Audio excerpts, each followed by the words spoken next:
अपनी खिलाफत के लिए पैदा फरमाया और इसको शरीयत और करामत का ताज अदा किया, अजमत और जलालत का ताज मरहमत फरमाया और इसको अक्ल व फहम, इल्म व फन की दौलत से सरफराज फरमाकर दुनिया के तमाम मखलूक़ात पर उसको मुमताज बनाया। बरादरान मिल्लत इस्लामिया के नौजवानों, पहले में इंसान के हुस्न ज़ाहिर का वाक़या यह है कि एक दफ़ा हारून रशीद का वज़ीर ईसा बिन मूसा अपने हालांकि इंसान की शराफत और करामत, अज़मत व जलालत, शान और शौकत, इज़्ज़त व हसरत का असल मायार उसका हुस्न ज़ाहिर है, उसका हुस्न सीरत है, उसका जमाल बातिन है, उसका कमाल ईमानी है। लेकिन जरा गौर कीजिए कि तो सही के रब्बुल आलमीन ने इस खाके इंसान को कितना नवाजा है, किस तरह संवारा है, कैसे कैसे निखारा है। तो अज़ीज़ों, इसके जमाले बातिन और हुस्न सूरत का वाक़या यह है कि एक दफ़ा हारून रशीद का वज़ीर ईसा बिन मूसा अपने महरूक परी बेकर बीवी के साथ अपने महल के चांदनी रात अपने महल के चमनसार में महवी नाज था, मशगूल था। मोहब्बत में उसकी ज़बान से ये जुमला निकल गया कि तुमसे ज्यादा हुस्न जमीन है तो तुमको दिन तलाक करने को तो कहा गया, लेकिन फौरन होश आया कि ये मैं क्या कह दिया।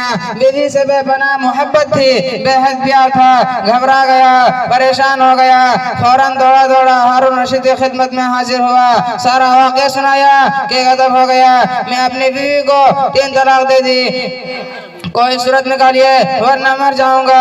खुराक और जुदाई का जानलेवा तस्वुर भी मार डालेगा।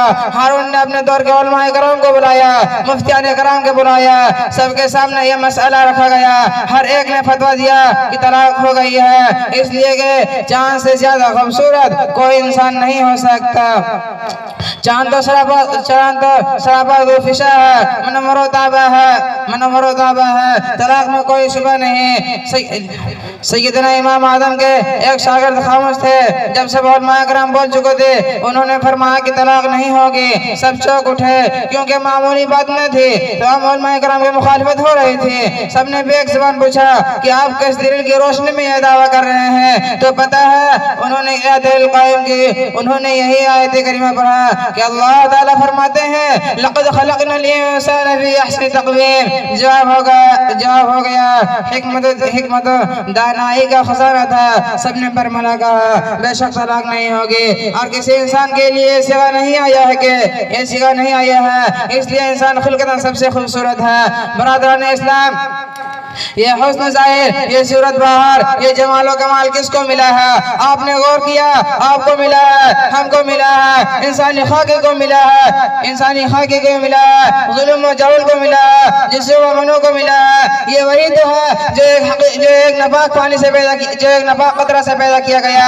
ये वही तो है जो एक हकीर पानी से वजूद में आया है। ये वही तो है जो एक बेजान लुत्फ़ था, मगर इस ज़ात करीम ने इसको नवाज दिया, संवार दिया, जिस सूरत में चाह ढाल दिया।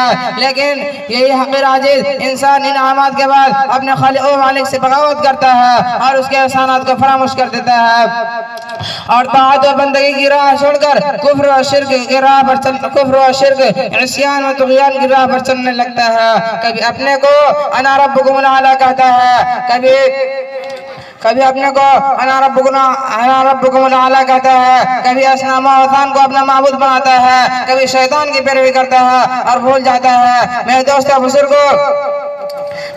बुजुर्गों, कभी इंसान ने सोचा है कि मैं किस चीज से पैदा किया हो, मैं किस चीज से बना हो। कभी आदमी ने सोचा है कि मेरा मटेरियल क्या है।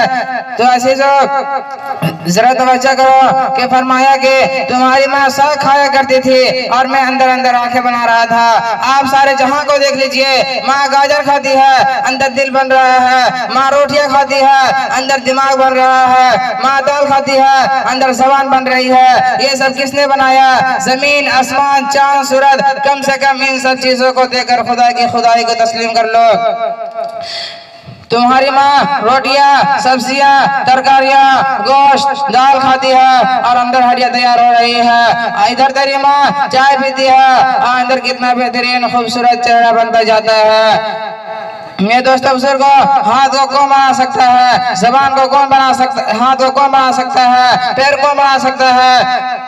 दिलो दिमाग को कौन बना सकता है? दिलो दिमाग के अंदर सोचने की ताकत किसने रखी? कानों के अंदर सुनने की ताकत किसने रखी? जबान के अंदर बोलने की ताकत किसने रखी? फरमाया ज़ालिकुमुल्लाहु रब्बुकुम, मेरे बंदे इन सब चीजों का पैदा करने वाला मैं ही हूँ। अब मैं अपने बात को यही खत्म करता हूँ। अल्लाह ताला हम लोगों को कहने और सुनने से ज्यादा अमल करने की तौफीक अता फरमाए। व आखिर दावाना अल्हम्दुलिल्लाहि रब्बिल आलमीन।